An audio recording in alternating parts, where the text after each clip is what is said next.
Hi, I'm Jordan from Kettner Creative. In this video, we're going to set up and connect the Electro-Voice RE20 Dynamic Microphone with the Mackie ProFX10v3 Audio Mixing Console.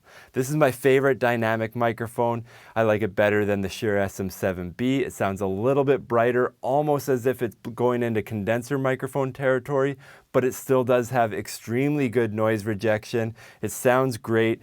It doesn't have that really close proximity effect when you get too close. It's not too sensitive if you back off it a little bit. It sounds great. You don't need any type of plosive protection with this microphone, a screen or a windsock or anything like that. It does just sound great. And the Mackie ProFX10v3 is an extremely underrated audio mixing console. Oftentimes in this category for home studio consoles, people like to recommend the Yamaha MG10XU. I like a lot of features on this better for home recording, but the only thing that I like better on the Yamaha is the parameter knob on the effects. Now, let's get started. We'll show you how to set up and connect everything. Right now, the mixer is already powered on and connected to the computer and recording, so this is just going to be a tutorial on setting up the mixer itself. So the first thing we're going to do is we are going to connect the XLR cable from the RE20 into the Mackie ProFX. Now when you're connecting it to the Mackie ProFX, you can turn off phantom power. In my experience, you can leave it on with this microphone. It won't hurt it, won't buzz, won't make any sounds, anything like that. But it is a dynamic microphone and we don't need that 48 volts of phantom power, so we'll turn that off.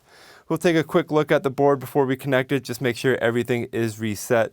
The white knobs need to be turned down, the gray compressor needs to be turned down, the EQ should be flat, straight up, all the effects send can be turned down, the pan should be flat, and everything muted and turned down. Now I can plug this in.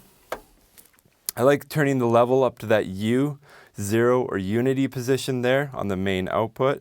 I'm going to click on this to phones button here underneath the blend knob. That will wake up the meter for when we're setting our gain for this microphone. Then I'm going to turn up the level up to that U or unity position again. Then I'm going to unmute and then I'm going to increase the gain. Now as I bring the gain up, you're going to see this meter come alive.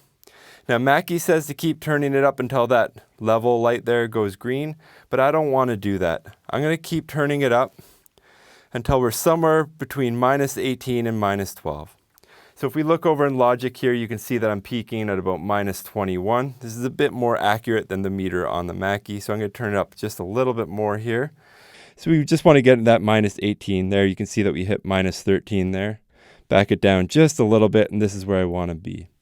Now, if you're recording a video like this one, anything with talking head, you do want to record between -18 and -12. And the reason for that is that you do want to give yourself that headroom in case something dynamic happens. You don't want to peak. If you do peak, you will experience some sort of clipping or distortion or something like that. Now, if you're live streaming, the only exception is if you are live streaming, your guests will complain if you are between -18 and -12. They'll say it's too quiet, they won't be able to hear you. In that case, you can cheat it up a little bit closer to -6, but I wouldn't go more than that. I'm just going to plug in my headphones now so we can test out a couple things. Plug the headphones in, turn the headphones up, and I can hear myself very well with these headphones. Okay, so to me, when I'm listening to this, I'm getting the level that I want in Logic and on the mixer. I'm happy with this. I don't think that you need the Cloudlifter with this setup. To me, the preamp here isn't turned up so far that it's creating any noticeable noise or static or hiss or background or anything like that. I'm able to hear the microphone clearly and where the level is where I want it to be. So now let's talk about some of the options in the channel strip. To me, when I record voice, 99% of the time, I'll put a low cut on it.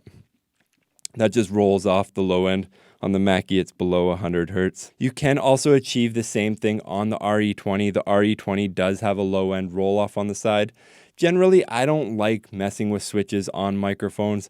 For me, when I'm mixing, even if it's a live stream or at a live event or anything like that, I want to see everything that's going on. I don't want switches toggled somewhere that are weird or out of the ordinary. I prefer to leave all my microphones flat and control everything from the mixer itself. So we have the low end roll off here. If you do want it a little more crisp, you can turn up the highs just a little bit. You can turn them back down. If you want that vocal presence at 2.5K, if you want to stand out among game noise or anything like that, then you can just give this a little bump. With EQ, generally speaking, less is more. I don't recommend getting too crazy with it. If you don't hear a difference, just leave it back flat, because chances are somebody else will hear a difference and it probably won't sound that good to them. Again, you can reinforce the low end roll off.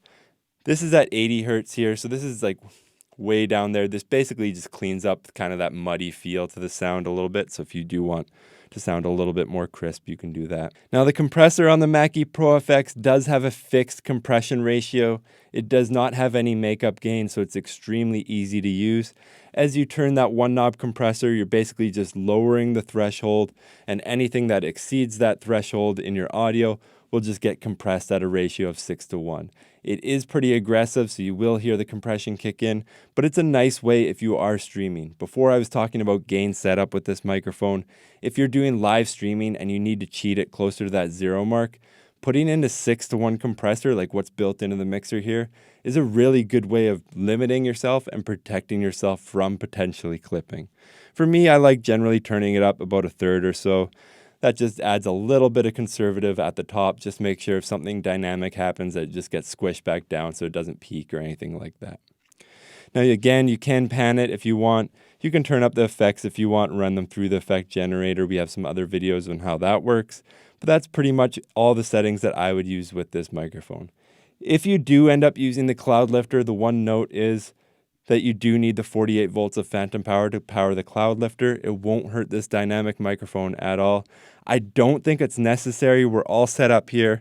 I'm getting a good level right where I want, so I don't think you need a Cloudlifter with this setup, but this does sound good, and I think you'll be happy with it. If you have any questions about anything that we've covered in this video, please leave a comment down in the comment section below.